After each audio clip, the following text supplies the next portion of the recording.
योग सिर्फ शारीरिक व्यायाम नहीं, जीवन की शैली है। और ये कहने वाले योग गुरु रामदेव स्वयं हमारे साथ हैं। योग गुरु रामदेव, आपका बहुत बहुत स्वागत है एनडीटीवी इंडिया पर।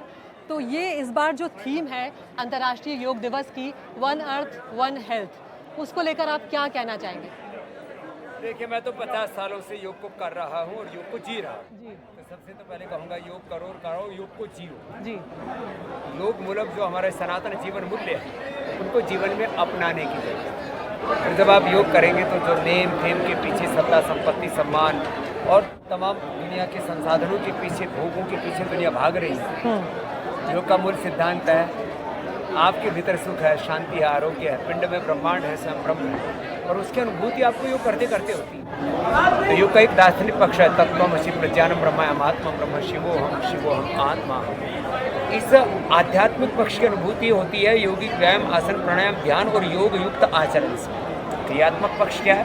हर दिन कम से कम 5-10 मिनट का व्यायाम, 5-10 मिनट के आसन, 5-10 आसन, 5-10 प्राणायाम, 5-10 बंद मुद्राएं, ध्यान मुद्रा, वायु मुद्रा, शून्य मुद्रा, पृथ्वी मुद्रा, वरुण मुद्रा, शक्ति मुद्रा, पान मुद्रा, भस्त्रिका, कपाल भाती, 5 प्राणायाम करने का व्रत तो लेना, तुम भी करो जी।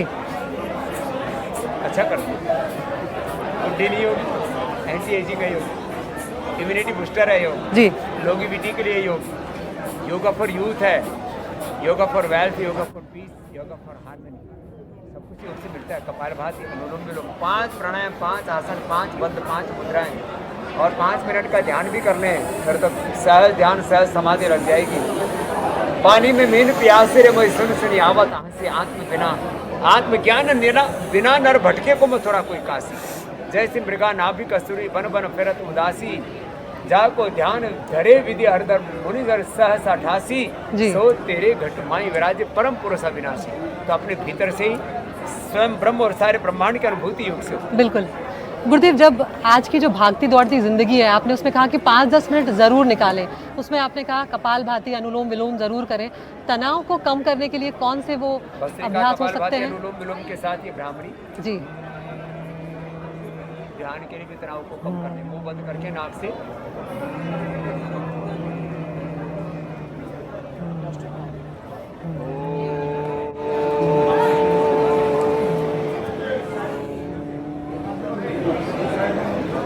अपने आप मन को शांति मिलती। हर सांस के साथ राम ओंकार हनुमान गायत्री का महावृत विजय का शिव का ध्यान तत्व ज्ञानम ब्रह्म आत्मा ब्रह्म शिवो हम शिवरूप आत्मा है। बिल्कुल अपने आप को भूले भटके इधर उधर ठोकरे खाते फिर रहे। बिल्कुल। और सबसे बड़ी चिंता बाबा यहाँ पर लोगों की होती है कि मोटापा बहुत बढ़ रहा है, औरतों को बेली फैट होता है, आदमियों की तोंद निकलती है, क्या करें? एक तो खाने पीने पर ध्यान कम दो, बिल्कुल, राशन पर ध्यान कम, आसन पर ज़्यादा, भोजन पर कम, भोजन पर ज़्यादा। आहार तो अन्न को ब्रह्म का, उसको ज़्यादा खाना ब्रह्म का अपमान है। और रोज कपाल भाती और कम से कम ये 2 ही अभ्यास करना, ये एक ये जी और एक ये 100 बार करा देते हैं हम। फिर अर्धहलासन, पाद वृत्तासन, द्विचक्रिकासन, जी। पूरा जीवन योगमय होना चाहिए। बस आपने योग गुरु बहुत बड़ा योगदान दिया है हमारी इस प्राचीन सभ्यता को आगे बढ़ाने में, लाखों करोड़ों लोगों तक पहुंचाने में आपकी एक बड़ी भूमिका रही है। लेकिन वो कौन सा वक्त था, वो कौन सा समय था जब आपको लगा कि योग मेरा जीवन है? उस क्षण को हमारे दर्शकों से साझा करें। 50 सालों से योग कर रहा हूँ। जब मैं 5-7 साल का था बचपन में, तभी से किसी के बिना ही बताई योग करता जी, सहज योग। तो कुछ जन्म से होता है, कुछ प्रारब्ध से होता है। तो मैं तो 50 साल से योग की राह पर ऐसे ही चला जा रहा हूँ। तो कोई प्रारब्ध भगवान का विधान है, गुरु की कृपा है। और अभी तो योग का एक पक्ष मैंने रखा है, व्यवहारिक पक्ष जी। अभी योग का जो पारमार्थिक जो पराविज्ञान है, तो AI की बात हो रही है और उसमें RI की बात कर रहे लोग, मैं कर रहा हूँ SI, स्पिरिचुअल इंटेलिजेंस। वो तो पराविद्या तो बहुत बड़ी है, उसमें तो ये दुनिया दंग रह जाएगी कि योग से ये भी हो सकता है। तो योग जो है, yoga for body, yoga for mind, yoga for soul, yoga for all and free for all and yoga for beyond body, अतीन्द्रिय योग जी, बात ऊंची योग। अभी हम आपके कुछ मरीजों से भी मिले, आपके कुछ लोगों से भी मिले जिनको आपने योग की शिक्षा दी, और कुछ ऐसी बीमारियों से लोग ग्रसित थे, कोई ब्रेस्ट कैंसर से ग्रसित था। तो कौन कौन से असाध्य रोग हैं रामदेव जी जो योग से ठीक हो सकते हैं? BP, शुगर, थायराइड, गैस, कब्ज, एसिडिटी, वात, पित्त, कफ, त्रिदोष, जितने भी लाइफस्टाइल डिजीज़ है, क्रोनिक डिजीज़ है, इनकेरेबल डिजीज़, ऑटोमेन डिजीज़, सब ठीक होती है। कैंसर को भी रिवर्स किया हमने। अब हुआ है, मैं क्या करूँ उसमें, योग की ये महिमा। तो देखो योग ऋषियों की विरासत है, कोई स्वामी रामदेव का कोई काम नहीं है। ये रामदेव का ज्ञान नहीं, ये तो वेदों का, पुराणों का, दर्शनों का, उपनिषदों का, ऋषियों का ज्ञान है। हमने उस पर वैज्ञानिक अनुसंधान जरूर किया है। जो युवा, जो बच्चे आजकल मोबाइल में ज़्यादा हैं, डिजिटल की दुनिया में खो गए, सोशल मीडिया पर नज़र आते हैं, उनको कैसे लौटाया जाए? सबके लिए एक ही संदेश, योग करना शुरू करो, सब बुरी आदतों से अपने आप छूट जाओ। एक अच्छी आदत धारण तो करो।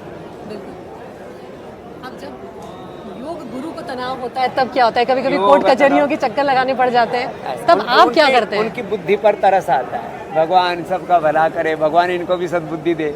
मैंने तो कोर्ट में पूछा, मैंने कहा जज साहब ये तो बताओ मैंने गुनाह क्या किया? बोलो गुनाह कुछ नहीं है आपका, वो एक drug and magic remedy act है। तो मैंने कहा एक्ट को ठीक करो ना, मेरे क्यों पीछे पड़े हो लठ लेके? शरबत वाली बात पर भी मामला बिगड़ गया। तो शरबत में मैंने क्या गलत कहा? फिर कह रहा हूँ, कुछ लोग हैं अपने पैसे से मस्जिद बना रहे हैं, मदरसे बना रहे हैं, हम अपने पैसे से पतंजलि गुरुकुलम और विश्वविद्यालय बना रहे हैं, आचार्य कुलम बना रहे हैं, भारतीय संस्कृति का की सेवा कर रहे हैं, गौ माता भारत माता की सेवा कर रहे हैं। तो यह तो अपनी अपनी निष्ठाएं हैं। तो ये दरअसल क्या है, पूरी दुनिया में जो मेडिकल माफिया है और religious mafia, political mafia, corporate mafia, सबके पेट में दर्द हो रहा है, कपाल भाती, अनुलोम विलोम करो, और बाबा के पीछे लठ लेके क्यों पड़ रहे हो? वो कह रहे हैं कि बाबा अपना प्रॉफिट बढ़ाने के लिए कर रहे हैं। अरे बाबा ने क्या चाहिए, बाबा तो 50 साल पहले भी ऐसा ही था जी, और 100 साल तक ऐसे। बिल्कुल, कोई लोभ नहीं, कोई लालच नहीं है, एक ही संकल्प है, जी, योग का विस्तार हो, सनातन का विस्तार हो, जन जन के जीवन में देवता आए। बाकी जितने मुंह उतनी बातें, जिनका 2 कौड़ी का जीवन नहीं है जी, वो भी स्वामी रामदेव के बारे में बकवास करते हैं। करने तो क्या। बहुत बहुत शुक्रिया योग गुरु रामदेव, बहुत बहुत आशीर्वाद, धन्यवाद।